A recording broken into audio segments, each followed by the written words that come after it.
I was 24 at the time, and my friend Marcus and I were driving from California back to Colorado after helping another friend move. We'd spent a few days hauling furniture around, sleeping on air mattresses, eating fast food, all that kind of stuff. By the drive home, we were both pretty wiped out. This was late October. Once we got into Nevada, it got colder than we expected. Not freezing, just windy and dry. I remember buying coffee at some gas station earlier that night, and it tasted burnt even after dumping cream into it. By the time this happened, it was probably around 1 in the morning. We were on Highway 50 heading toward Ely. There's barely anything out there at night. You can drive a long time without seeing another car. Marcus was driving because I'd already done a few hours earlier. We stopped at this gas station that looked like it was about to close. One pump had plastic wrapped around it, and the lights above the store kept flickering a little. There was only one other vehicle there, an older pickup parked near the entrance. Marcus noticed the guy first. He was inside by the snacks wearing dirty work clothes, gray jacket, boots, baseball cap, probably in his 50s. He kept wandering around the aisles, picking things up and putting them back. While I was paying, Marcus leaned over and said quietly, "That guy keeps staring over here." I looked back once, and the guy immediately looked away. Honestly, I didn't think much of it. Weird people hang around gas stations late at night all the time. When we got back outside, Marcus was still watching him through the window while pumping gas. "I think he was looking at our plate," he said. "You sure?" "I don't know. Maybe." At the time, I figured Marcus was just tired. For the next stretch of the drive, nothing really happened. We had music on low and were talking about random stuff, mostly jobs and apartments once we got back home. Then Marcus checked his mirror and said, "That truck's still back there." I looked behind us and saw headlights pretty far down the highway. "So?" "Been there a while." I told him there were barely any cars on the road, so it probably just looked suspicious because we kept noticing it. But after another 20 minutes or so, the headlights were still there. Same distance behind us. Marcus laughed a little and said maybe the gas station guy had adopted us for the drive across Nevada. I laughed too, but mostly because there wasn't much else to say. Around 2 in the morning, we pulled into one of those roadside rest stops because Marcus needed the bathroom. It was small, just vending machines, concrete walls, and a couple picnic tables. While we were heading back to the car, a pickup drove slowly past the entrance. Same truck. It kept going instead of turning in. Then maybe 100 yards farther down the road, it stopped on the shoulder and shut its lights off. Marcus looked at me and said, "Why stop there?" I remember staring down the highway for a few seconds trying to see if maybe the guy was turning around or something. "Maybe he's checking his phone," I said. Marcus didn't answer. We got back in the car pretty quickly after that. Once we were moving again, the truck showed up behind us later on. Not right away. Maybe 15 or 20 minutes later. At some point after 3, we reached a small town and stopped at a diner because Marcus was getting tired enough that he was drifting a little in his lane. I can't remember the town name now. The diner was mostly empty, just a waitress and 2 older guys drinking coffee near the counter. We grabbed a booth near the window. About 10 minutes later, Marcus stopped talking and looked past me. The pickup had pulled into the lot. It didn't park in a space, though. It just sat near the road with the engine running. The waitress came over with coffee refills and glanced out the window. "You know that guy?" "No," Marcus said. She looked out there another second, then said, "There's a trooper station east of here." Then she walked away. That got my attention more than the truck did, honestly. We stayed there close to an hour, hoping the guy would leave. He never did. Eventually, Marcus called the non-emergency police number while we headed back to the car. As soon as we pulled out of the parking lot, the truck did too. Marcus started driving faster after that. For a little while, the truck stayed back. Then all at once, it sped up and got right behind us, close enough that the headlights disappeared and all we could see was light around the back windows. Marcus kept checking the mirror and saying, "What the hell?" We came into another town and hit a red light near an intersection. Marcus slowed down a little but went through it anyway. The truck followed us through the light. Once we got closer to the brighter part of town where the trooper station was, the pickup suddenly turned onto a side street and disappeared. We drove straight into the station parking lot. 2 officers came outside while Marcus was still on the phone. One of them asked for the truck description and immediately started looking back down the road while we were talking. Neither of them acted confused about why we were there. That part stuck with me. One officer went back inside for a few minutes, then came back out and told us they'd checked the area. He also suggested we stay somewhere local for the night instead of continuing east. He didn't explain why. So we got a motel room and stayed there until morning. Later that day, Marcus admitted he'd seen the guy at the gas station staring directly at our license plate before we ever left. He said he almost brought it up again at the rest stop but figured maybe he was overthinking it. I still don't know why that guy sat outside the diner for nearly an hour if he wasn't following us. Maybe there's a normal explanation. I just don't know what it would be.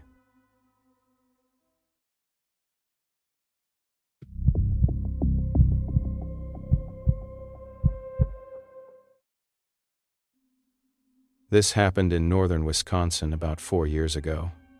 My girlfriend Anna and I rented a cabin near a lake for a long weekend in November. I teach 4th grade, and it was right after parent-teacher conferences, so I mostly just wanted a quiet weekend away from people for a few days. We left Minneapolis around noon on a Friday. We stopped somewhere outside Duluth for sandwiches and coffee before cutting into Wisconsin.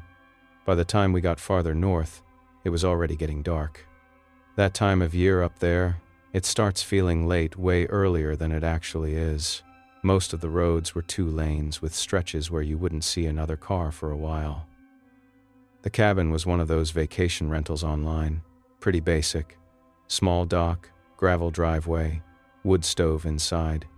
The owner had texted me ahead of time saying cell service could be unreliable out there, which ended up mattering later. About an hour before we got there, we passed an older SUV pulled over on the shoulder with the hood up. A guy was standing next to it wearing jeans and a dark jacket, maybe late 40s, maybe older. Hard to tell while driving by. He raised his hand a little as we passed. Anna looked back through the passenger window. "You think he's stuck?" she asked. I slowed down for a second but kept going. There wasn't really room to pull over safely, and it was getting dark pretty fast. "He's probably fine," I said, "or already called somebody." She kept looking behind us for another few seconds, then dropped it. Maybe 20 minutes later, we stopped at this small grocery store to grab firewood and coffee creamer. It was the kind of place that sold bait and had old signs hanging everywhere. Anna noticed the SUV first. It was parked across the road near the pumps. Same vehicle. The guy was inside near the register talking to the cashier. At first I didn't think much about it because there really weren't many roads around there. But when we walked in, he stopped talking, not in some dramatic way. He just stopped mid-conversation and looked at us for a second. The cashier looked back and forth between us like she thought we knew each other or something. Then the guy walked out without buying anything. Anna watched him through the front window. "That guy's kind of weird," she said. I laughed and told her she says that about everybody, but once we got back on the road, she kept checking behind us. The GPS got worse the farther north we drove. It kept rerouting and losing signal. At one point, it sent us down this dirt road surrounded by woods. No houses, no lights, nothing. After a few minutes, I told Anna I thought we were headed the wrong way, so I turned around in a clearing and started back toward the main road. On the way back out, we passed the SUV again. Same one, same guy standing outside it. Only now the hood was closed. Anna leaned forward in her seat and said, "Wait, how'd he get here?" I didn't have an answer for that because We definitely hadn't passed him.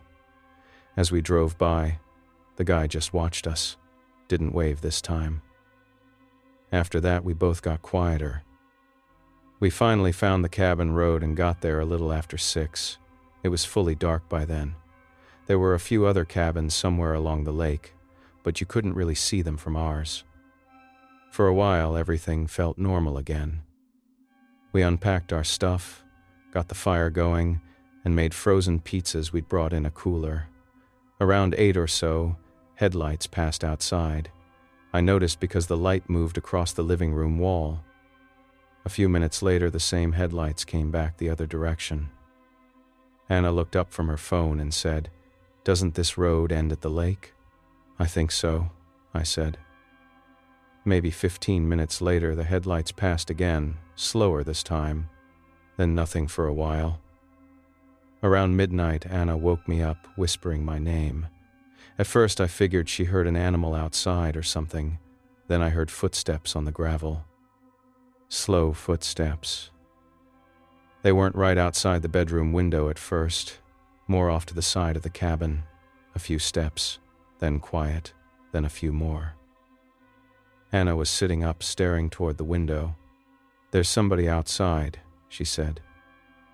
I listened for a little bit, trying to figure out if maybe somebody was turning around near the lake or walking back from another cabin. Then the side door handle moved, slowly. Not banging on the door or anything, just somebody trying the handle carefully. I got out of bed and walked into the living room without turning lights on. The footsteps stopped right after the handle moved. The blinds on the side window didn't close all the way, so I looked through the gap. The same guy was standing outside, maybe 10 feet from the cabin. Same jacket. He wasn't directly facing the window, more standing at an angle like he was trying to look inside. Behind him, near the trees, I could make out the SUV parked off the road with the headlights off. I yelled, "Hey!" The guy looked over toward the window. What stuck with me was how calm he looked. He didn't seem surprised somebody was awake. I shouted that I was calling the police. He stood there another second or two, then turned and walked back toward the trees. Just normal walking. Didn't run. Anna already had her phone out, but service was bad enough that it took a couple tries to get a call through. A deputy showed up maybe 40 minutes later. By then, the SUV was gone. He walked around outside with a flashlight for a while, then came back in and asked if we'd seen the guy earlier that day. We told him about the SUV on the roadside and the grocery store. He nodded but didn't say much. Before he left, he said, "Keep the doors locked tonight." That was pretty much it. We left before sunrise the next morning. On the drive home, Anna finally told me something she hadn't mentioned before. When we first passed the SUV on the roadside, she noticed there didn't seem to be an engine under the hood. She said at the time she thought maybe she'd just seen it wrong from the passenger seat. I asked why she didn't say anything earlier. She shrugged and said, "I thought maybe I was being paranoid." We never rented another cabin that far out in the woods after that. I still don't know why that guy was standing out there waiting by the road in the first place. Maybe there's a normal explanation for it. I don't know.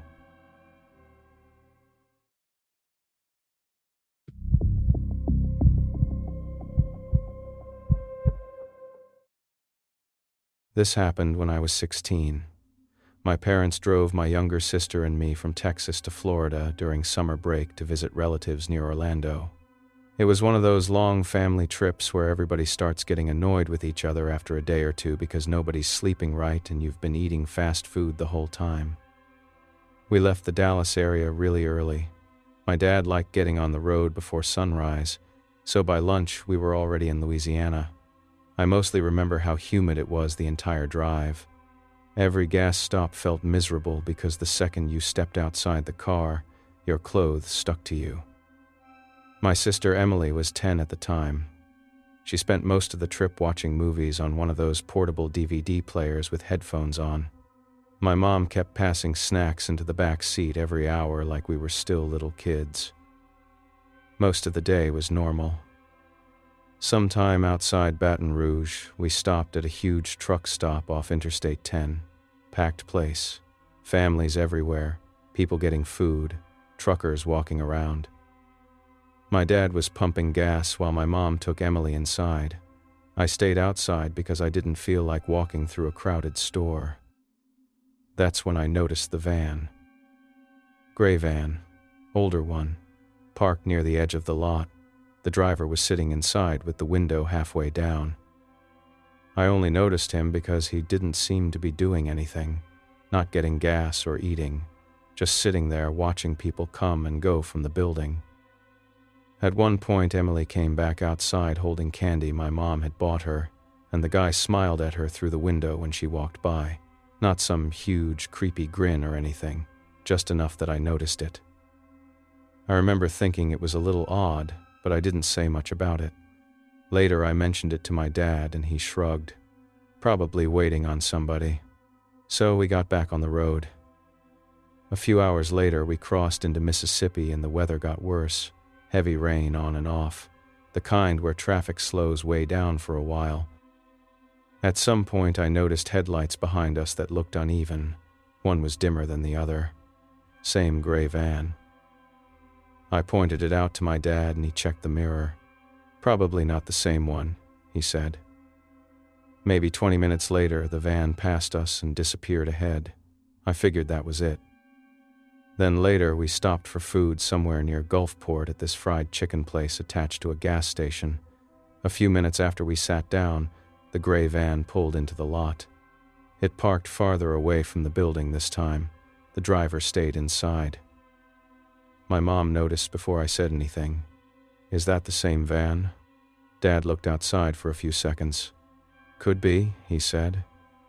"Maybe they're heading east too." But after that, he started checking his mirrors more. Back on the interstate, the van kept showing up again, sometimes behind us, sometimes farther ahead. Once it disappeared for long enough that I figured it had finally gone somewhere else. Then it showed up again near another exit. The weird part was how often it happened after we stopped somewhere. Every time we got back on the highway, eventually the van would show up too. At one point, my dad got off the interstate and cut through a local road because he said gas would probably be cheaper away from the highway. About 15 minutes later, the van came off the exit behind us.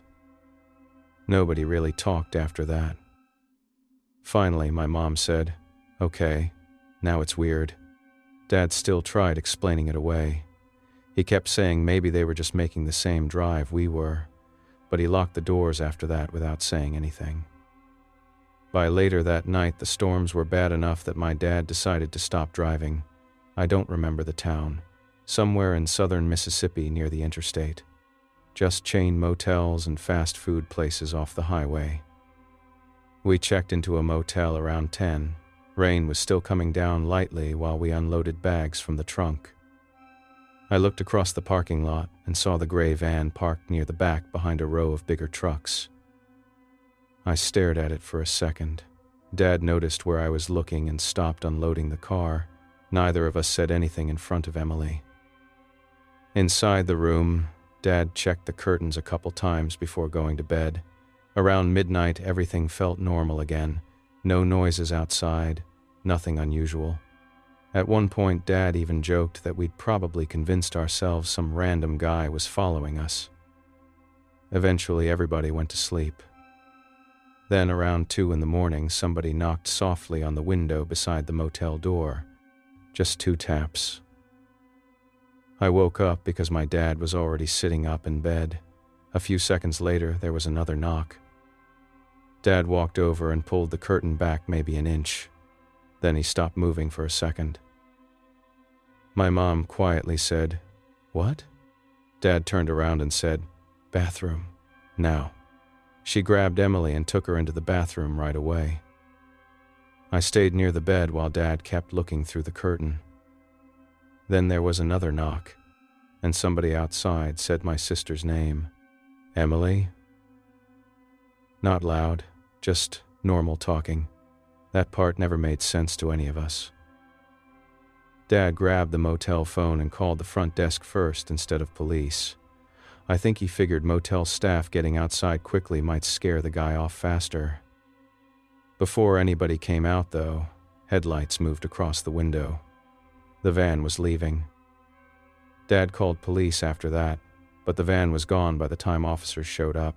At first, they treated it like a basic suspicious person call until Dad mentioned we'd been seeing the van since Louisiana.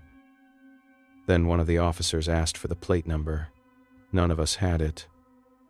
The officer looked annoyed for a second, but more like he wished we had noticed it earlier. Before leaving, he told my parents another family had reported a similar gray van following them somewhere along Interstate 10 earlier that month. He didn't explain anything beyond that. For a while after the trip, we mostly treated it like a creepy road story. Everybody settled on the same explanation. The guy probably overheard Emily's name at one of the truck stops. Parents say their kids' names constantly during trips. After a few years, even I kind of accepted that explanation. Then, years later, my dad admitted something he'd never told us before. When he first looked out through the motel curtain that night, the guy wasn't standing near the window. He was crouched beside our car. Dad said the guy only walked toward the motel room after he noticed somebody inside was awake. I asked my dad why he never told us that before. He just said, "You guys were kids." That was all he said about it.